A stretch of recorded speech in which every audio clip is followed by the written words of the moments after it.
এ আমাদের পেন্সিল গাড়ি চলে এসেছে।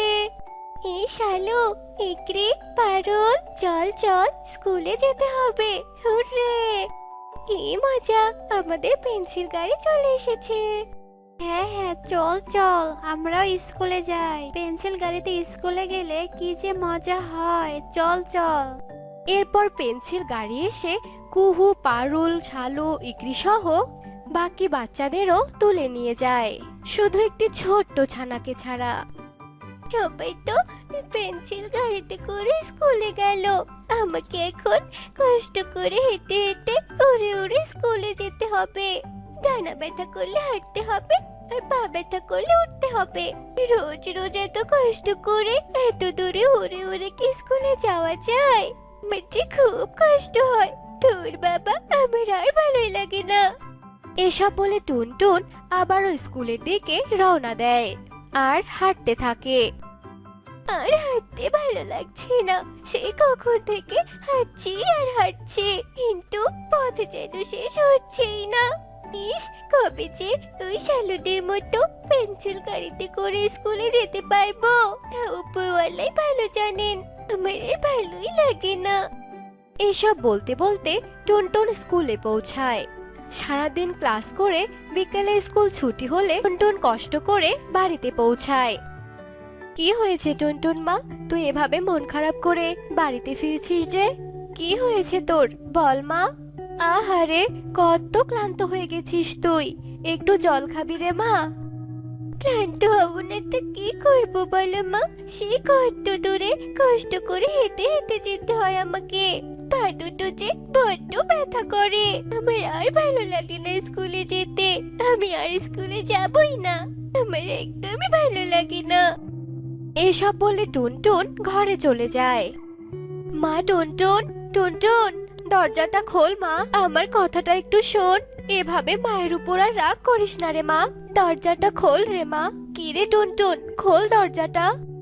তুমি চুপ করো, কি বলবে বলো। তুই আমার উপর কেন রাগ করে আছিস বল মা, আমারও তো অনেক কষ্ট হয়, কিন্তু কি করব বল মা, আমার কাছে যে আর অত টাকা নেই। আমি কাকলির কাছে শুনেছি প্রতি মাসে নাকি 1,000 করে টাকা স্কুল বাসকে দিতে হয়। আমি যে অত টাকা মাসে রোজগারই করতে পারি না রে মা। এখন তুই বলতো মা, আমি কি করব, কি করে তোকে 1,000 করে টাকা দেব, কি করে তোকে ওই পেন্সিল বাসে করে স্কুলে পাঠাবো। মা, তোমার সাথে এমন করে কথা বলা আমার একদম উচিত হয়নি মা। আমাকে তুমি ক্ষমা করে দিও মা, আমি আর কখনো তোমার সাথে এভাবে কথা বলবো না। আমাকে ক্ষমা করে দাও। থাক, হয়েছে, আর এভাবে বলতে হবে না। পাগলি মেয়ে একটা, আর মায়ের কাছে এভাবে ক্ষমা চাইতে হবে না। আমি তোর জন্য খাবার রেখেছি, খেয়ে নেবে চল। আর শোন, কাল থেকে আমি তোকে আমার ডানায় করে স্কুলে নিয়ে যাব, কেমন? তাহলে তোর আর কোনো কষ্ট হবে না রে মা। না না মা, এমনি তুমি সারাদিন অন্যের বাড়িতে কাজ করো, তার উপর আবার আমাকে কষ্ট করে স্কুলে নিয়ে যেতে হবে না মা। আমি একাই যেতে পারবো, এখন আমাকে খেতে দাও। ঠিক আছে, আয় তবে খেয়ে নে তো। এরপর টুনি মেয়েকে খাবার খেতে দেয়, আর টুনটুন মজা করে খাবার খায়। এভাবেই দিন কাটতে থাকে। একদিন টুনটুন যখন স্কুলে যাচ্ছিল, তখনও দেখতে পায় যে সবাই পেন্সিল বাসের জন্য অপেক্ষা করছে। কি রে টুনটুন, হেঁটে হেঁটে স্কুলে যাচ্ছিস বুঝি? হ্যাঁ রে কুহু, হেঁটেই তো স্কুলে যাচ্ছি। আমি তো আর তোদের মতো পেন্সিল বাসে স্কুলে যাই না, তাই আমি হেঁটেই যাই, আবার উড়েও যাই। আমার যখন যেভাবে ভালো লাগে আমি তখন সেভাবেই যাই, বুঝেছিস? হ্যাঁ, তা যা বলেছিস। তোর মতো গরিব পাখি হেঁটে যাবে না তো কে করবে বলতো? তুই তো আর আমাদের মতো তো ধনী নোস। আর শোন, তোর যোগ্যতাও নেই আমাদের মতো পেন্সিল গাড়িতে করে স্কুলে যাওয়ার, বুঝলি? যা, ভাগ এখান থেকে, চলে যা। তোরা আমাকে কেন এভাবে অপমান করছিস বলতো? আমি কি একবারও তোদের সাথে স্কুলে যেতে চেয়েছি নাকি? মানছি, আমারও তোদের মতো করে পেন্সিল বাজি করে স্কুলে যেতে ইচ্ছে হয়, তাই বলে কি তোরা আমাকে এভাবে অপমান করবি বলতো? আমারও যেতে ইচ্ছে হয়। শোন, তুই আমাদের সঙ্গে যেতে পারবি না। এই তোরা সবাই চল তো, চল চল, আমাদের পেন্সিল বাস এসে গেছে। এরপর সবাই পেন্সিল বাসে করে স্কুলে চলে যায়। এই যা, ওদের সাথে কথা বলতে গিয়ে তো আমার বড্ড দেরি হয়ে গেল। যাই, তাড়াতাড়ি উড়ে হেঁটে স্কুলে যেতে হবে, নয়তো ক্লাস তো করতেই পারবো না। ক্লাস শুরু হওয়ার তো আর মাত্র 10 মিনিট আছে। এই বলে টুনটুন তাড়াতাড়ি করে স্কুলে চলে যায়, আর এভাবেই দিন কাটতে থাকে। মা, ও মা, মা শোনো, আমি স্কুলে যাচ্ছি গো। তুমি সময় মতো খেয়ে কাজে চলে যেও কেমন? সে কি রে মা টুনটুন, তুই আজ এত তাড়াতাড়ি স্কুলে যাচ্ছিস কেন? সে কি মা, তুমি কি ভুলে গেলে যে আজ আমার পরীক্ষা? আর আমাকে তো আজকে তাড়াতাড়ি যেতে হবে, তাই এক্ষুনি বের হচ্ছি। এই যা, আমি তো ভুলেই গিয়েছিলাম। হ্যাঁ হ্যাঁ, তাড়াতাড়ি যা, আমার মনে পড়েছে রে মা। আচ্ছা ঠিক আছে, সাবধানে যাস কিন্তু, আর ভালোভাবে পরীক্ষা দিবি কেমন? এরপর টুনটুন স্কুলে চলে যায়, আর যেতে যেতে পথে দেখে মাঝখানে একটা রাস্তা ভাঙা। সে কি, এই রাস্তাটা তো দেখছি ভেঙে গেছে। এখন কি হবে? ওরা তো এই রাস্তা দিয়ে স্কুলে যায়, ওদের তো বিপদ হতে পারে। না, আমার তো এক্ষুনি ওদেরকে আটকাতে হবে। ওরা তো মনে হয় এখন গাড়িতে উঠছে। এরপর টুনটুন দৌড়ে ওদের সবার কাছে যায়। কুহু কুহু, তোরা আজকে এই রাস্তা দিয়ে যাস না, সামনে রাস্তা ভেঙে আছে, তোদের বিপদ হবে, যাস না এই রাস্তা দিয়ে। টুনটুন টুন, আমি তোর কোনো কথাই বিশ্বাস করি না, বুঝেছিস? আমরা প্রতিদিন পেন্সিল গাড়িতে করে স্কুলে যাই বলে তোর হিংসা হয়, তাই না রে? তাই এভাবে বলছিস? আমি সত্যি বলছি রে, বিশ্বাস না হলে তোরা আমার সাথে চল, তোরা গেলেই দেখতে পাবি। আর আমি যদি মিথ্যে বলি তাহলে তোরা আমাকে যা ইচ্ছে শাস্তি দিস। আচ্ছা আচ্ছা ঠিক আছে, চল তবে। এরপর ওরা সামনে যায়, আর গিয়ে দেখে সত্যি রাস্তাটা অনেক ভাঙা, যেখান দিয়ে গাড়ি গেলে বিপদ হতে পারত। সত্যি তো, রাস্তাটা তো ভেঙে গেছে। আচ্ছা টুনটুন, আমরা তোকে কত অপমান করি, আর তুই কি না আমাদের বিপদ থেকে বাঁচালি। সত্যি রে টুনটুন, তুই অনেক ভালো। তবে তো আজকে আমাদের সবাইকে হেঁটে হেঁটে স্কুলে যেতে হবে। এরপর ওরা সবাই মিলে হেঁটে স্কুলে যায়।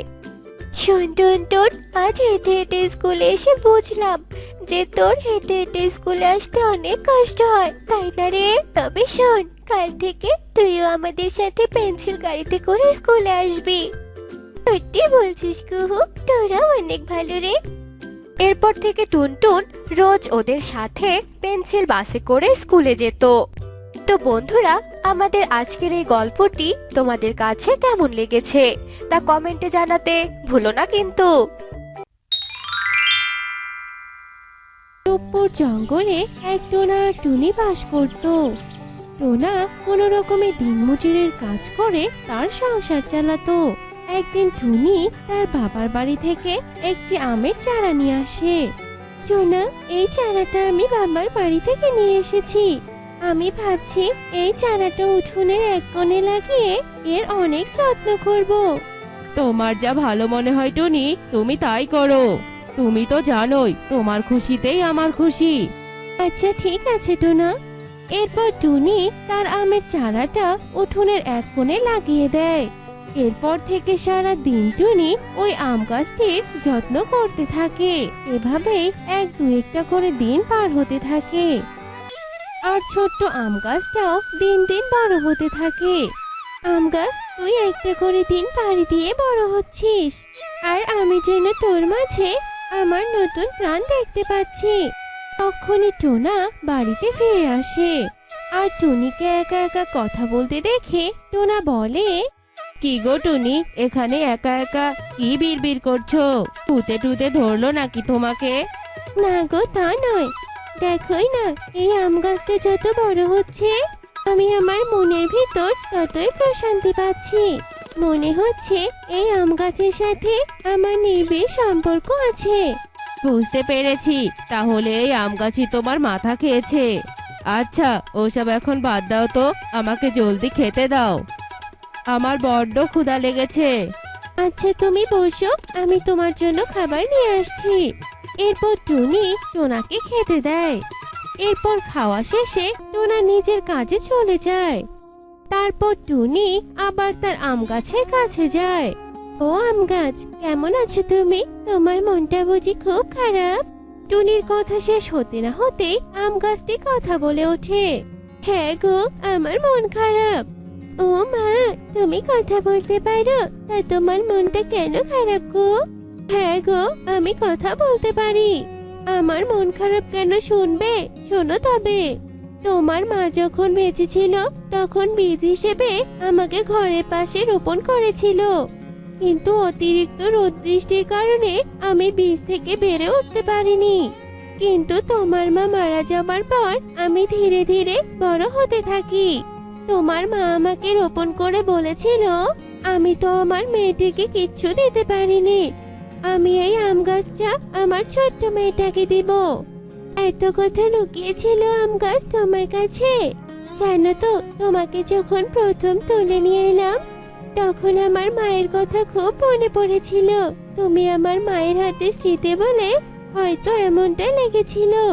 হ্যাঁ গো মা, আমি তোমার কাছে আসতে পেরে নিজেকে ধন্য মনে করেছি, কিন্তু আমার অনেক যত্ন করবে, আমাকে একদম দূরে ঠেলে দিবে না, কেমন? আচ্ছা ঠিক আছে, তুমি আমার মায়ের হাতে স্মৃতি হওয়ার কারণে আমি তোমাকে এখন থেকে গাছমা বলেই থাকবো। তুমি কি তাতে রাগ করবে? রাগ করবো কেন পাগলি মেয়ে? তুমি আমাকে মা বলে ডাকলে আমি অনেক খুশি হব জানো। এরপর থেকে টুনি আম গাছকে গাছমাতা বলেই ডাকতে থাকে। ওদিকে দেখতে দেখতে অনেকগুলো দিন পেরিয়ে যায় আর ছোট্ট আম গাছ অনেক বড় হয়ে যায়। এরপর আম গাছ ফুল দেয় আর ফুল থেকে অনেকগুলো ফল হয়। আর এত ফল হয় যে সেগুলো টুনি আর টোনা বিক্রি করে অনেক টাকা লাভ করে। তবুও টনি, তোমার এই আম গাছটা তো দেখছি আমাদের ভাগ্যের সহায়, আমাদের অবস্থার পরিবর্তন ঘটিয়েছে। হ্যাঁ গো, ভাবছি যতগুলো টাকা জমিয়েছে সেগুলো দিয়ে সুন্দর একটা বাড়ি বানাবো। আচ্ছা ঠিক আছে টুনি, তাই হবে। এরপর টোনা আর টনি তাদের জমানো টাকা দিয়ে সুন্দর একটা বাড়ি বানায়। এদিকে গাছে টুকিটাকি যেগুলো আম আছে সেগুলো বিক্রি করে তাদের সংসার চালায়। এত তাড়াতাড়ি বড়লোক হওয়াতে বিষয়টা কালু কাকের নজরে পড়ে। আর কালু মনে মনে ভাবে, এই টোনা আম বিক্রি করে এত তাড়াতাড়ি এত বড়লোক হয়ে গেল। ইস, আমার যদি এমন একটা আম গাছ থাকতো তাহলে আমিও অনেক বড়লোক হয়ে যেতাম। কালু এসব ভাবতে ভাবতে নিজের কাজে মন দেয়। এদিকে দেখতে দেখতে অনেকগুলো দিন কেটে যায়। আম গাছ দিন দিন বৃদ্ধ হয়ে যায় ও আম দেওয়ার ক্ষমতাও হারিয়ে ফেলে। গাছমা, তোমার তো অনেক বয়স হয়েছে, তাই তোমার দাঁড়িয়ে থাকতে অনেক কষ্ট হচ্ছে, তাই না গো? না পাগলি মেয়ে, আমার দাঁড়িয়ে থাকতে কোনো কষ্ট হয় না, শুধু এটা ভেবেই কষ্ট হয় যে তোমাদের আমি আর আম দিতে পারবো না, আর তোমরা আম বিক্রিও করতে পারবে না। তোমরা গরিব হয়েই থাকবে, এজন্য খুব কষ্ট হয়। এতে আমার কোনো দুঃখ নেই গাছমাতা, তুমি শুধু বেঁচে থাকো, আমি তাতেই অনেক খুশি। টুনি আর গাছ এভাবেই গল্প করছিল। এদিকে কালুর মাথায় এক শয়তানি বুদ্ধি চলে আসে। আমি যদি এই টুনির আম গাছটিকে মেরে কেটে অল্প দামে কাঠগুলো কিনে নিতে পারি, এরপর সেগুলো বেশি দামে বিক্রি করি, তাহলে আমার অনেক টাকা লাভ হবে। এর জন্য আমাকে টোনার মাথাটা খেতে হবে।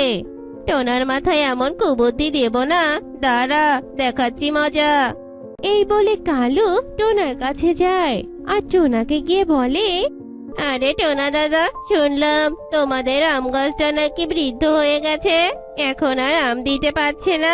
আমি বলি কি, তুমি গাছটাকে কেটে বিক্রি করে দাও, আর বিক্রি করলে কাঠের জন্য বেশ টাকা পাবে। আর এভাবে বৃদ্ধ আম গাছটাকে ফেলে কি লাভ বলো? কোনো তো লাভ হচ্ছে না, ও তো কোনোদিন আমও দিতে পারবে না, বেকার বেকার জায়গাটা দখল করে রাখছে। এর থেকে তুমি ওই গাছটাকে বেচে দিলে কাঠগুলোর জন্য অন্তত কিছু টাকা পেতে পারো। এটা তুমি ঠিক কথা বলেছো কালু দাদা, আমি আজকেই বাড়িতে গিয়ে গাছটাকে কেটে ফেলবো। এই বলে টোনা বাড়িতে ফিরে যায়। টোনা টুনিকে বলে, টুনি, আমাদের বৃদ্ধ আম গাছটাকে কেটে ফেলি। এখন এটা তো আমাদের কোনো কাজেই আসছে না, তাই না? শুধু শুধু গাছটাকে রেখে আর কি করি বলো? না না টোনা, এটা কখনো নয়। আমি এই বৃদ্ধ আম গাছটাকে কখনোই কাটতে পারবো না। তুমি কাটবে না তাতে কি হয়েছে? আমি ওকে কেটেই ছাড়বো। টোনা, তুমি এভাবে রেগে যাচ্ছ কেন? একটা কথা শান্তভাবে শোনো। আমরা গাছটাকে কাটতে পারি না টোনা। ও যখন তরুণ ছিল ওর আম বিক্রি করে আমরা কত লাভবান হয়েছি বলো। আজ ওর উপকারের কথা আমরা ভুলে যাব টোনা? আমরা যখন আম গাছ বৃদ্ধ হয়েছে বলে কাটতে চাচ্ছি, তেমনি আমরাও তো একদিন বৃদ্ধ হব। সেই দিন কি আমাদের সন্তানেরা আমাদের ফেলে দেবে বলো? আমরা তো তখন ছেলে মেয়েদের কাজে আসবো না। তাহলে কেন তুমি গাছটাকে কাটতে যাচ্ছ বলো? ও বৃদ্ধ হয়েছে বলে কি আমরা ওর সব দায় ছেড়ে ফেলে দিব? একদিন যে সে আমাদের কত উপকার করেছে সে সবকিছু কি ভুলে যাবো টোনা? টুনির এমন কথা শুনে টোনার মন গলে যায়। টোনা আর তেমন কিছু বলে না। তখন আম গাছ টুনি আর টোনাকে ডাকে। এরপর তারা আম গাছের কাছে যায়। এরপর গাছ ওদের বলে, এই দেখো, আমার বীজ পড়ে এখানে নতুন চারা গজিয়েছে। এই চারা দিয়ে তোমরা আবারও তোমাদের ভাগ্য ফেরাতে পারো। হ্যাঁ গাছমা, তুমি একদম ঠিক বলেছো। আমরা তোমার এই ছোট্ট চারা গাছের অনেক যত্ন করব আর একে আমরা বড় করে তুলবো। এরপর থেকে টোনা টুনি নতুন ছোট্ট চারা গাছের যত্ন নিতে থাকে। ধীরে ধীরে ছোট্ট আম গাছটা অনেক বড় হয় আর সেই নতুন ছোট্ট আম গাছটার আম বিক্রি করে টোনা আর টুনি তাদের সংসার চালাতে থাকে। তো বন্ধুরা, আজকে আমাদের গল্পটি তোমাদের কাছে কেমন লেগে তা কমেন্টে জানাতে ভুলো না কিন্তু। শিমুলপুর বনে টোনা তার স্ত্রী টুনি ও তার বৃদ্ধ বাবা রাজু টোনাকে নিয়ে থাকতো। টোনা ছিল অনেক অলস, সে কোনো ধরনের পরিশ্রমী কাজ করতে পারত না। টোনা সারাদিন শুয়ে বসে দিন কাটাচ্ছিল। টোনার বাবা অসুস্থ হয়ে পড়ছিল দিন দিন। একদিন রাজু টোনা টুনিকে ডেকে বলে, বৌমা, টোনা কোথায়? হ্যাঁ বাবা বলুন, কিছু লাগবে আপনার? জল দেব আপনাকে? না মা, আমার কিছু লাগবে না। আসলে মা, তোমাকে একটা জরুরি কথা বলার ছিল। আমার এই অলস ছেলেকে ঠিক করতে করতে আমি বৃদ্ধ হয়ে গিয়েছি, কিন্তু আমি আমার এই অপদার্থ ছেলেকে ঠিক করতে পারিনি। আমার মনে হয় আমি বেশি দিন আর বাঁচবো না। এখন আমার মনে হচ্ছে আমার ছেলের ঘাড়ে কোনো অলস ভূত ভর করেছে। এখন ওর মাথার ভূত ছাড়ানোর দায়িত্ব তোমার মা। মা, তুমি আমাকে কথা দাও, তুমি আমার ছেলেকে পরিশ্রমী করে তুলবে। বাবা, আপনি কোনো চিন্তা করবেন না, আমি যথাসাধ্য চেষ্টা করব ওনাকে পরিশ্রমী বানানোর। যাক বাবা, বাঁচলাম। এখন আমি শান্তিতে শেষ নিঃশ্বাস ত্যাগ করতে পারবো। দেখতে দেখতে বেশ কিছুদিন কেটে যায়, আর বেশ কিছুদিন পর টোনার বাবা অসুস্থ হয়ে যায় আর মারা যায়। আর টোনার বাবার ইচ্ছে মতো টুনি কাজ করতে থাকে। একদিন টুনি ভাবে, আমি কিভাবে টোনাকে পরিশ্রমী করতে পারবো? আমার মাথায় তো কোনো বুদ্ধি আসছে না। পেয়েছি, আমি যদি টোনাকে জমির কাজে সাহায্য করি তাহলে নিশ্চয়ই টোনা আমার কাজে সাহায্য করতে আগ্রহী হবে। যাই, গিয়ে টোনাকে ঘুম থেকে ডেকে তুলি।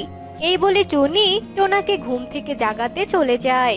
টোনা, এই টোনা, তুমি আর কত ঘুমাবে বলো তো? এখন ঘুম থেকে ওঠো, মাঠে কাজে যেতে হবে।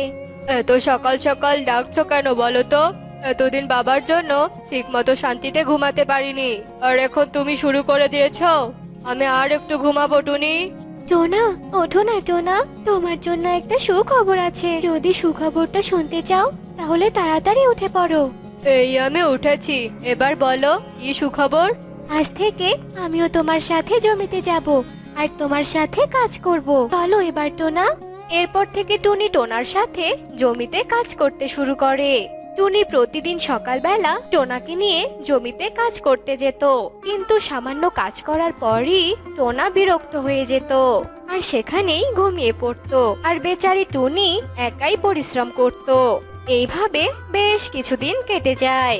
একদিন টুনি আবারও ভাবতে থাকে, না না, টোনাকে তো কিছুতেই পরিশ্রমী করা যাচ্ছে না। ভেবেছিলাম একসাথে কাজ করলে টোনার হয়তো কাজে আগ্রহ বাড়বে, কিন্তু এতেও তো কোনো লাভ হচ্ছে না। আমাকে অন্য কোনো উপায় ভাবতে হবে। টুনি ভাবতে থাকে যে কিভাবে টোনার অবস্থার উন্নতি করা যায়। একদিন বনের রাজা সেনাপতি ঘোষণা দেয়, শোনো শোনো শোনো, জঙ্গলের সব প্রজারা, আগামীকাল রাজা বিনামূল্যে সবাইকে ফসলের বীজ দেবে। আগামীকাল রাজপ্রাসাদে গিয়ে সবাই বিনামূল্যে ফসলের বীজ নিয়ে আসবেন। টুনি এই ঘোষণা শুনে টোনার কাছে যায়। টোনা, টোনা শুনছো? আগামীকাল রাজা মশাই সব কৃষকদের ফসলের বীজ বিনামূল্যে দেবেন। সত্যি বলছো? বিনামূল্যে নাকি আবার কোনো টাকা নেবে? না না, কোনো টাকা নেবে না, একদম ফ্রিতে বীজ দেবে। বিনামূল্যে ফসলের বীজ দেওয়ার কথা শুনে টোনার চোখে মুখে খুশির রেওয়াজ দেখা যায়, আর টুনি সেটা খেয়াল করে। পরের দিন সকালবেলা টোনা বীজ নেওয়ার আনন্দে ঘুম থেকে ওঠে। কি ব্যাপার টোনা, আজকে সূর্য কোন দিকে উঠেছে যে তুমি এত সকালে ঘুম থেকে উঠেছো? টুনি, তোমার কি মনে নেই যে আজকে রাজামশাই বিনামূল্যে ফসলের বীজ দেবে? আমি বীজ নিতে গেলাম। আরে, হাত মুখ ধুয়ে তো যাও, আর এত সকালে তো মনে হয় কেউ আসেনি। কিন্তু টোনা টুনির কোনো কথা না শুনেই বীজ নিতে চলে যায়। টোনার বিনামূল্যে বীজ নেওয়ার কথা শুনে টুনির মাথায় একটি বুদ্ধি আসে। বেশ কিছুক্ষণ পর টোনা অনেকগুলো ফসলের বীজ নিয়ে বাড়িতে আসে। টুনি, দেখো কতগুলো বীজ বিনামূল্যে দিয়েছে। আজকে আমি অনেক খুশি হয়েছি টুনি। টুনি, তুমি জানো আমি বীজ নেওয়ার জন্য সবার প্রথমেই দাঁড়িয়েছিলাম। টুনি টোনার প্রত্যেকটা কথা মনোযোগ দিয়ে শোনে আর মনে মনে বলে, টোনার এই খুশিটা আমাকে কাজে লাগাতে হবে, তবেই টোনার অলসতা দূর করা যাবে। পরের দিন টুনি টোনাকে বলে, টোনা জানো, রাজামশাই আজকে আবারও ঘোষণা দিয়েছে। কি ঘোষণা দিয়েছে টুনি? রাজামশাই কি আবারও ফ্রিতে বীজ দেবে নাকি অন্য কিছু? না না, রাজামশাই এবার ফ্রিতে বীজ দেবে না, এবার গরু দেবে। কি বলছো কি? এটা তো আরো অনেক ভালো খবর টুনি। কবে দেবে বলো বলো, আর কোন জায়গায় দিবে বলো? জানো তো না, গরু পাওয়া এত সহজ নয়। রাজামশাই ঘোষণা দিয়েছে যে কৃষক আগামী 3 মাসে সবচেয়ে ভালো ফসল ফলাতে পারবে তাকেই গরু দেবে। ও, এই ব্যাপার। এটা তো খুব সহজ কাজ। আমি রাজামশাইয়ের গরু জিতবই জিতবো। এটা সহজ কাজ নয় টোনা, ভালো করে ফসল না ফলালে তো গরু পাওয়া যাবে না। আর তুমি তো কোনো কাজ করতেই চাও না, তাহলে আমরা কিভাবে গরু পাবো বলো তো? আমি আজ থেকে প্রচুর পরিশ্রম করব আর গরু জয় করবই করব। তুমি দেখো টুনি, একবার এত কষ্ট করে ফসল ফলালে আমি তো ভালো গরু পাবো, সেটা আমার ভাবতে তো ভীষণ খুশি লাগছে। তারপর থেকে টোনা প্রতিদিন তার জমিতে কাজ করতে থাকে। টোনা জমিতে হাল চাষ করে, পানি দেয় আর সব একাই করতে থাকে। নিয়মিত সে প্রতিদিন জমির পরিচর্যা করত। ধীরে ধীরে টোনার জমি ফসলে ভরে ওঠে। একদিন টোনা আর টুনি ওদের জমির পাশে দাঁড়িয়ে কথা বলছিল। টুনি, দেখো আমাদের জমিতে কত সুন্দর সুন্দর সোনালী ধান ফলেছে। এখন শুধু ধানগুলো পাকার অপেক্ষা। টোনা, সারা বনে সবার থেকে আমাদের ফসল সব থেকে ভালো হয়েছে, তার মানে তুমি হবে রাজামশাইয়ের গরু বিক্রেতা। টুনি, আমি ভাবছি কি আমাদের এসব ফসল আমি শ্রমিক দিয়ে কাটাবো। এত সব ফসল আমি একাই তো কাটতে পারবো না। টোনার এমন কথা শুনে টুনি মনে মনে বলে, বুঝেছি, তোমার ঘাড়ে আবারও আলসেমির ভূত চেপেছে। তোমার ভূত তাড়ানোর বুদ্ধিও আমার জানা আছে। কি হলো টুনি, কি ভাবছো? কিছু বলছো না যে? আমার কথার উত্তর দাও। তুমি শ্রমিক দিয়ে ফসল কাটাবে তো বেশ, কোনো সমস্যা নেই, কিন্তু তুমি তো আর রাজামশাইয়ের গরু জিতবে না, কারণ রাজামশাই যে শর্ত দিয়েছে নিজের জমির কাজ নিজেকেই করতে হবে। এখন তুমি ভাবো তুমি কি করবে? না না, এত দূর এসে আমি বিনামূল্যের গরুটা হাতছাড়া করতে পারবো না। আমি নিজেই কাটবো আমার ফসল। এরপর থেকে টোনা তার পরিশ্রম অব্যাহত রাখে। বেশ কিছুদিন পর ফসল পাকার পর টোনা তা নিজেই কাটে এবং নিজেই মাড়াই ঝাড়াই করতে থাকে। টুনি, দেখো দেখো, আমাদের অনেক ফসল ফলেছে। এবার আমাকে বলো তো, গরু নিতে আমাকে কোথায় যেতে হবে? তোমাকে গরু নিতে যেতে হবে না টোনা, রাজা মশাইয়ের লোক নিজেরাই আসবে তোমার কাছে গরু নিয়ে।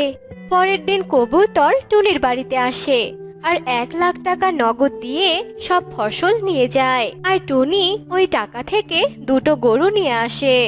এই দেখো, রাজা মশাইয়ের লোক তোমার জন্য গরু পাঠিয়েছে। কি মজা, কি মজা, এত বড় বড় গরু, তাও আবার ফ্রিতে। আমার তো ভাবতেই ভীষণ খুশি লাগছে। এগুলো তোমার টাকার গরু, আর এই নাও 50,000 টাকা। এগুলো আমার টাকার গরু মানে? আমাকে আবার এত টাকা দিচ্ছ?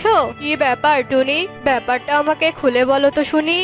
আসলে টোনা, রাজা মশাই আমাদেরকে বিনামূল্যে কোনো গরু দিতে চায়নি। এটা আমি বুদ্ধি করে তোমাকে বলেছিলাম যাতে তুমি পরিশ্রমী হও। আর এতগুলো টাকা সব তোমার পরিশ্রমের ফল। এবার বুঝলে তো টোনা, পরিশ্রমের ফল মিষ্টি হয়। টোনা এতগুলো টাকা কখনো দেখেনি, তাই সে টুনির ওপর খুব খুশি হয় আর বলে, সত্যি টুনি, আমি এটা আগে কখনো বুঝিনি। বাবা সবসময় ঠিকই বলতেন, তুমি খুবই বুদ্ধিমতী। আজ তোমার বুদ্ধির জন্যই আমি এতগুলো টাকা দেখতে পেলাম। এখন থেকে আমি আর কোনো অলসতা করব না। আমি অনেক পরিশ্রমী হব আর অনেক ধনীও হব টুনি। টুনির বুদ্ধিমত্তার কারণে টোনা অলস থেকে পরিশ্রমীতে পরিণত হয় আর ওরা অনেক সুখে শান্তিতে দিন কাটাতে থাকে।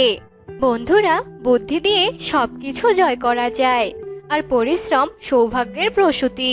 পরিশ্রম করলে সুখ আসবেই। আমাদের গল্পটি তোমাদের কাছে কেমন লেগেছে তা কমেন্টে জানাতে ভুলো না কিন্তু।